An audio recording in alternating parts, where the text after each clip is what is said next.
Sino ang pipiliin ko? Dahil sa marami na ang nagtatanong sa akin about nito at marami-rami na rin ang gustong malaman ito, para sa inyo ang video ito. Ikaw ba ay nalilito at naging paasa na ba? Kailangan na ba na ikaw ay pumili na? Hello everyone! In today's episode ay maipapangako ko sa iyo na makakapili ka na. Sino ang pipiliin ko? Stocks o mutual funds? Before ka mamili sa dalawa, alamin mo muna na si stocks ay piraso ng pagmamay-ari ng isang kumpanya. Kaya kapag investor ka na, ay part owner ka na ng kumpanya o kaya ay shareholder ka na nito. Ang mutual funds ay tinatawag na indirect investing, samantalang direct investing naman sa stocks. Indirect investing kasi di ka direct naka-invest sa kumpanya, kundi sa kumpanya ng mga mutual funds. Direct investing naman si stocks kasi direct na naka-invest ang money mo sa kumpanya. For example, sa mutual fund, ito ang stocks o kumpanya kung saan nag-i-invest si mutual fund company. Sa stocks naman, direct ka sa kumpanyang gusto mong bilhin o gusto mo maging part owner gaya ni Jollibee. Narito ang proseso paano ginagawa ang pag-i-invest dito. Sa mutual fund company, hahanap ka ng mutual fund broker na makakatulong sa iyo na makapag-invest sa mga mutual fund company. Tapos, ang pera mo at pera ng mga investors at mutual fund company ay i-invest ito sa stock market o sa mga kumpanya. After ma-process ang investment mo, ay makukuha mo ang proportionate shares mo batay sa investment. Samantalang sa stocks naman ay pareho lang, na maghahanap ka ng stockbroker na siyang tutulong sa iyo sa pag-i-invest sa mga kumpanya. After ma-process ang investment, ay makukuha mo ang shares mo depende sa money na i-invest mo. Kaya makakasave ka ng malaki sa mutual funds kasi wala itong board lot gaya ng stocks. For example, noong April 16, ang NAVs ay 0.5678. For example, ay nag-invest ka that day. May makukuha ka ng 1,761.80 na shares sa 1,000 na in-invest mo. On the contrary, pag sa stocks naman, noong April 21, ang price ni Jollibee ay 136.1.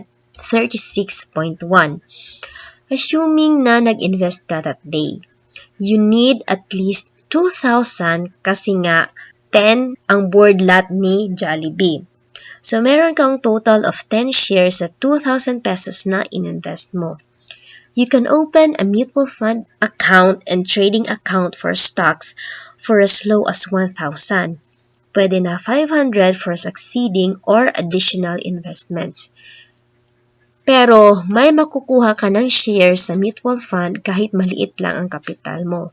Samantalang, kailangan naman na sapat ang fund mo para makakuha ka ng shares sa stocks. Ito ang sample portfolio ng Soldivo Strategic Growth Fund Incorporated o Mutual Fund Company. Kapag nag-invest ka dito, ay nag-invest ka na rin sa top 10 holdings nila like SM Investments Corporation, Universal Robina Corporation, Ayala Land, BPI at madami pang iba. Samantalang kung sa stocks ka naman at nag-invest ka kay Jollibee, so portfolio mo si Jollibee lang. Investing in mutual funds is investing in diversified portfolio. Kaya mas safe dito kaysa sa stocks kasi di ito nakadiversify o nagkaiba-iba. This is done to promote long-term savings in the country. Mutual funds invest in stock and securities that are already subject to final withholding tax.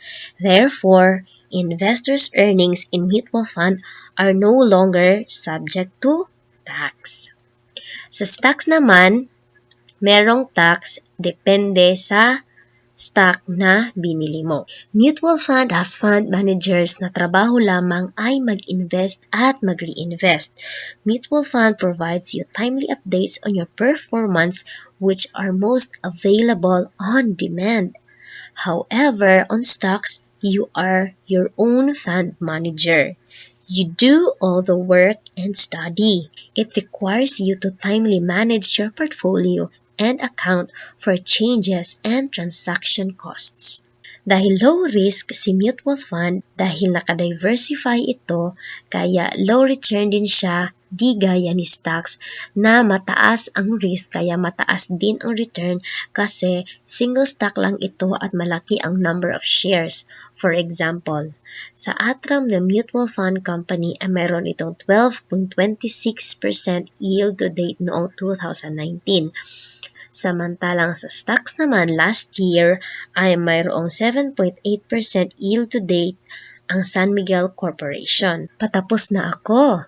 Pero, remind lang kita sa pointers kung bakit kailangan siya ang piliin mo ha. Piliin mo siya dahil sa affordability, portfolio, volatility, tax, monitoring, at yield. So, ano na? Sino na ang pipiliin mo?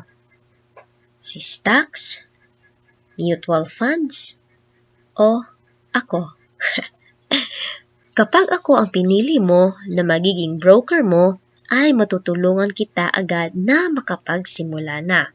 Plus, we have zero entry fee load kapag member ka na sa IMG kasama na ang libreng investment seminars. I hope na fulfill ko ang purpose ko ngayon sa iyo. Thank you!